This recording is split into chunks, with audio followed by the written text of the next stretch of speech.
Is it time to reveal your real magic and become seen, known, and valued?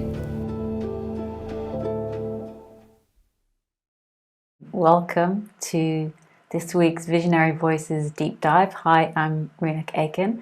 My computer is having a bit of a go slow day today, so apologies, I'm a few minutes late starting. It's appropriate considering the topic we're talking about today, which is self-care for visibility. So I hope you're having a good week, and if we haven't met before, hello, I'm Rionach, and I'm a deep dive visibility mindset mentor who helps visionary leaders like you step out and share your gifts and how you can shine your light without burning out. So I've been hearing from so many people in my community today, and by the way, if you're here live, just drop in a note below. Let me know if you're here live, or if you're watching the replay, let me know about that as well. So hi Lisanne, hi Karen, thank you Karen for recommending the retreat. Hi Joe, it's lovely to see you all here today for this topic.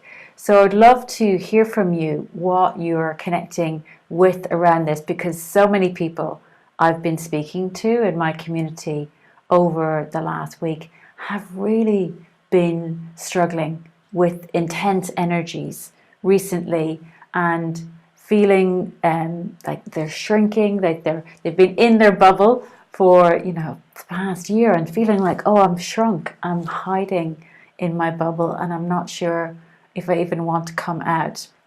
So there's, I really get a sense of trauma right now. And when we look back at this period in history, like we've looked back at previous, world wars or big events, we will see, gosh, this is a really difficult time. And so how do we show up for others when we're struggling ourselves?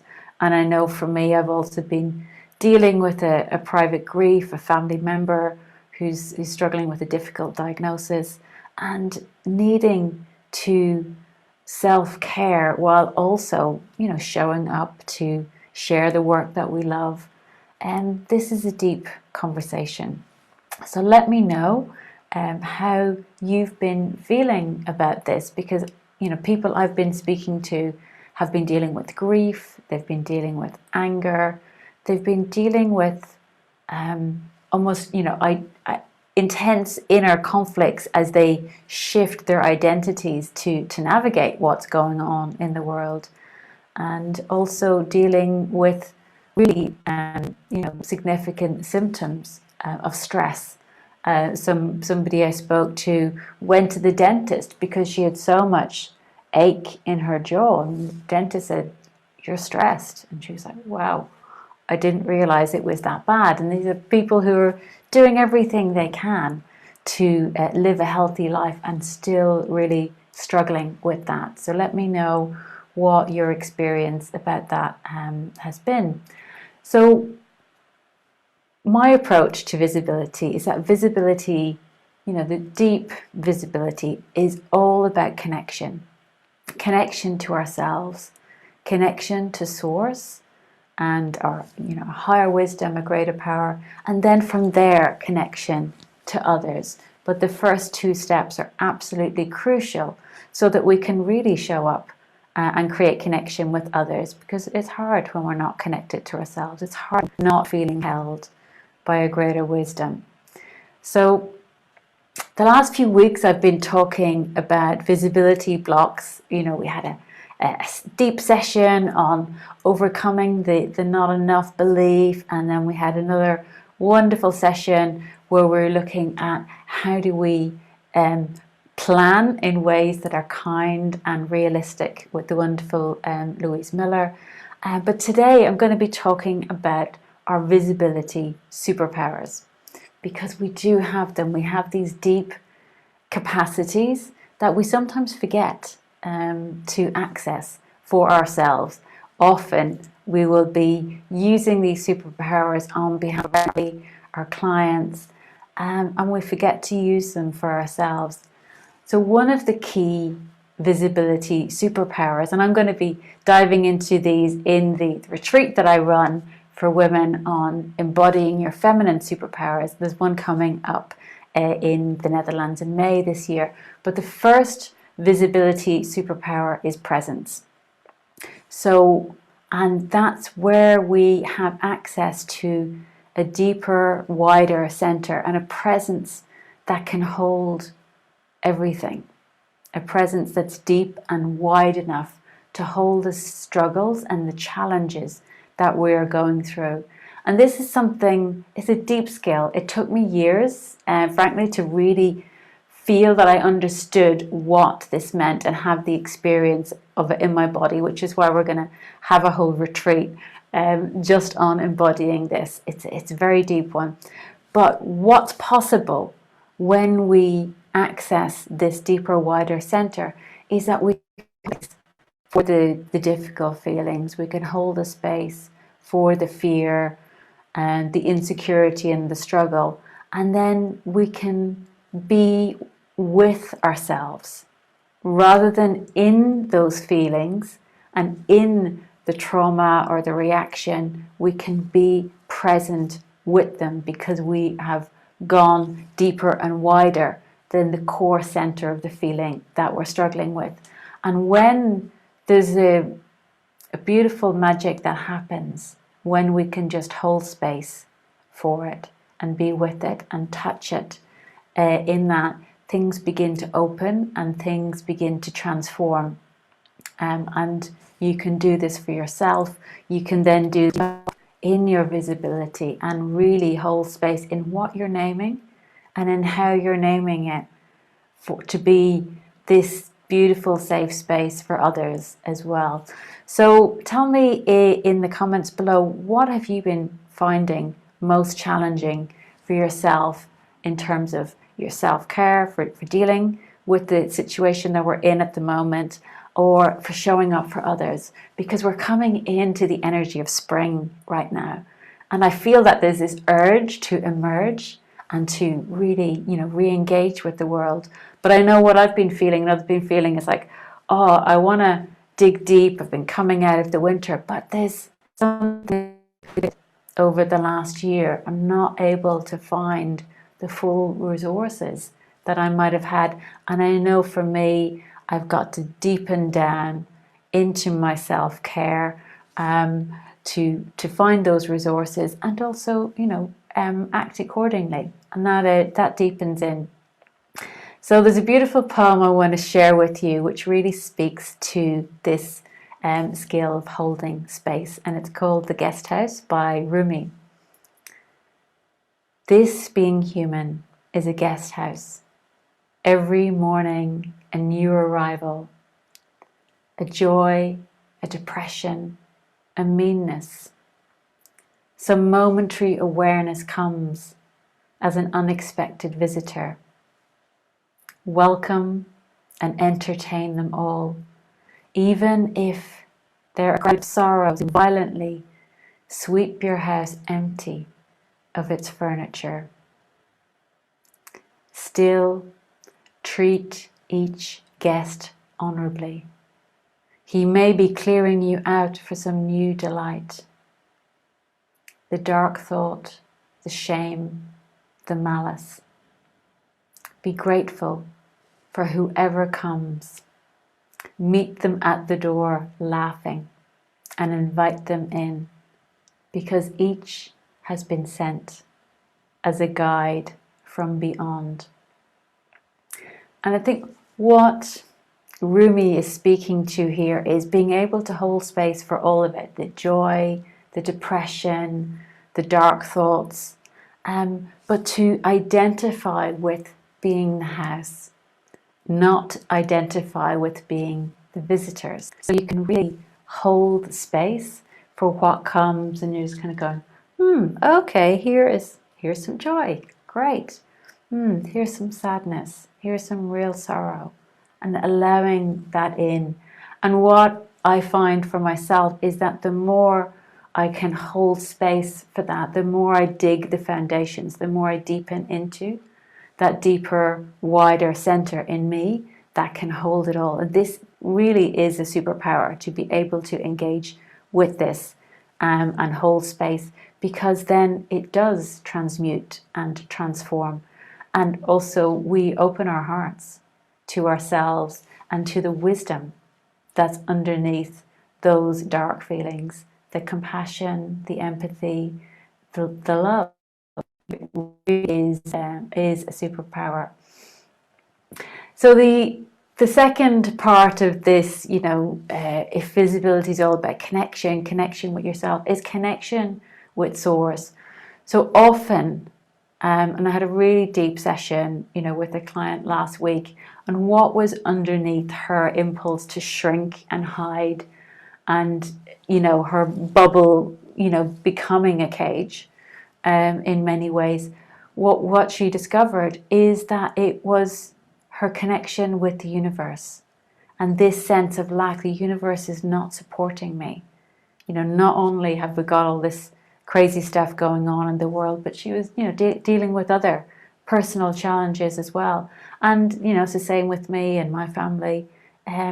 So what's often underneath is, how is your connection with the universe? Really your lived experience of this as well. Is the faith and the hope that you have in good times still strong? Or is it being tested? Is it, are you turning away, feeling abandoned by the universe? All of this is really normal. We can feel betrayed and not feel safe. And so one of the ways to really come through this is to connect with what's your deepest spiritual experience. Just recall a time when you really felt connected to life, whether that's nature or a spiritual experience or connecting with great art.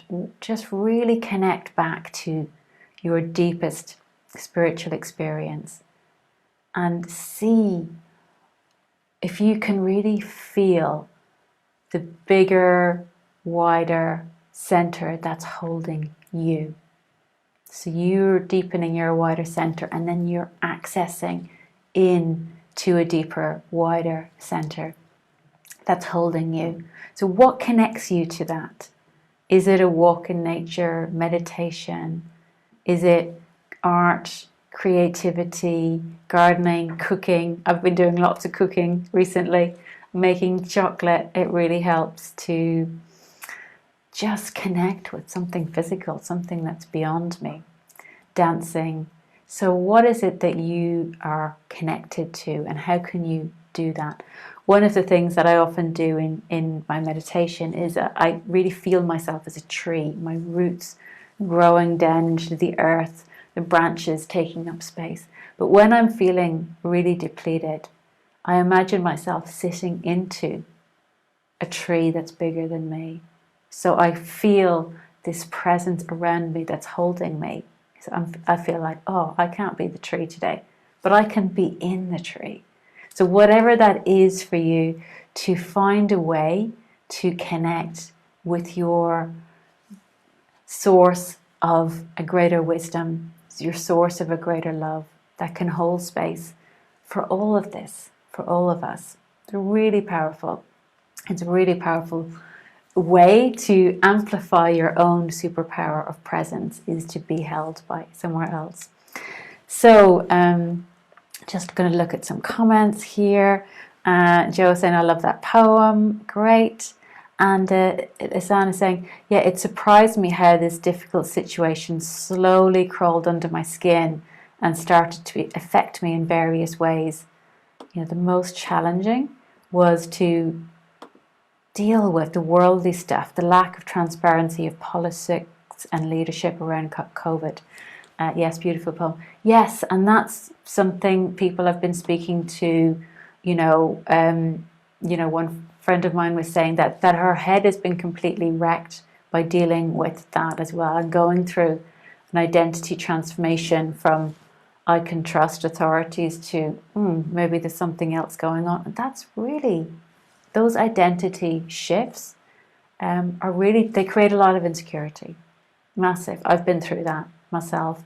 And then, you know, our trust in the universe, our trust in, you know, authority is shaken. And that's really, really tough. So anchoring in to a deeper wisdom that can hold space and really deepening down to that helps so much. So thank you for those comments.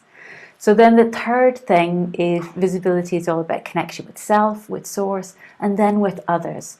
So this is about how when we're more resourced and when we're more connected and we're not showing up in a place of where we can hold both, where we can hold both the difficult feelings and, you know, our access to a more powerful source, we can really connect with others to hold space for them and to be held by them.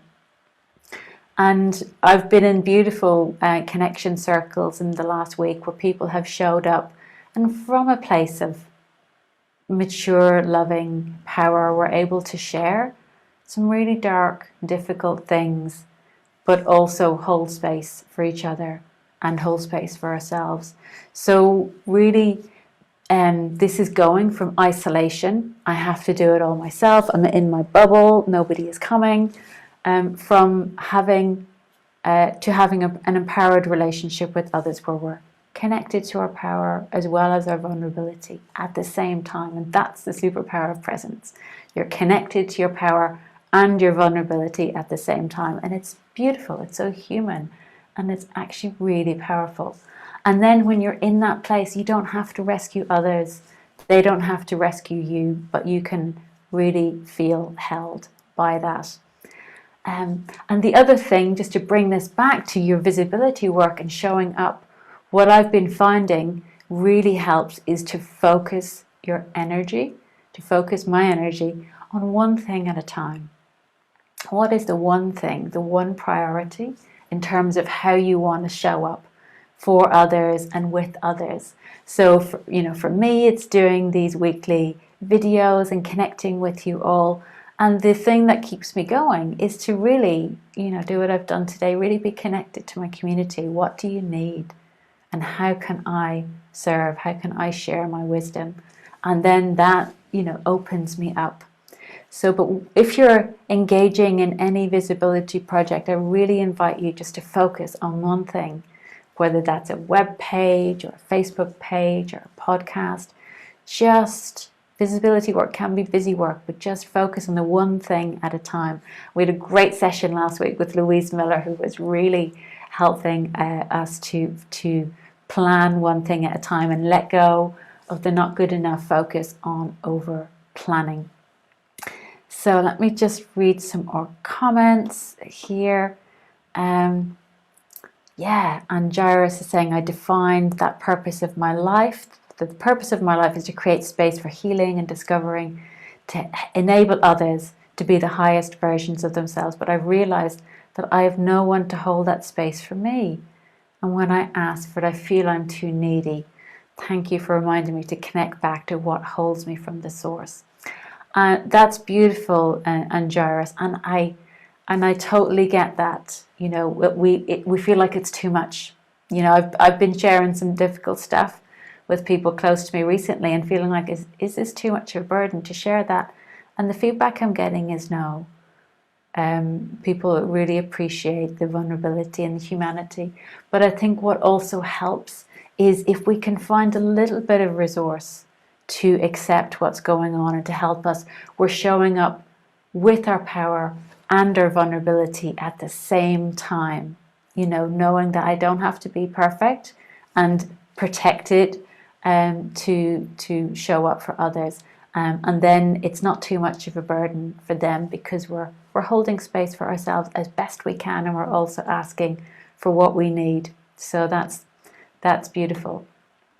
So let me know if you have any other questions. Oh, Joe, you're saying you've lost me. I'm not sure if it's you or me. So hopefully that's still going okay for everyone else. I will just have to see. My computer has been slow today, so apologies if there's been any dropouts. But post any questions, whether you're here live or in the chat. I will come in and respond to all your questions and comments. So if you guys love this, I want to, if you're struggling with this, reach out to me and we can set up a chat. But I also want to tell you about the retreat that I'm offering. Oh, you're back, Joe. Great. So retreat that I'm offering here in the Netherlands, and it is running from the 31st of May to the 4th of June. So a 4 to 5 day retreat called Embody Your Feminine Superpowers. And we'll be going really deep into both clearing the visibility blocks and the old disempowerment blocks of the shame, the lack, disconnection from source, the isolation, disconnection from others, and embodying our superpowers, particularly the superpowers of presence, and the other big superpower that we've touched on today but not named is empathy, really being able to connect in with the deep feelings and hold space for those. Really powerful. These are really powerful. They make such a huge difference. They have for me. So if you're interested in that, you can go to my website, reawaken.com, and the link is /embody-your-feminine-superpowers. And I'll put that link in here as well. But I'd love to have a chat with you if you're interested in this, if you can get to the Netherlands in May, who knows what the world will be like then. And if you're interested in coming, let's have a chat and see if it's a good fit for you. So, and also just let me know what other trainings you would like to see in here and what other support you would like to receive, because I really love connecting to what you guys need and showing up with that, because that's where I like to be visible, is be really connected to you. So that's all for today. Take care, and I will see you again soon. Bye for now.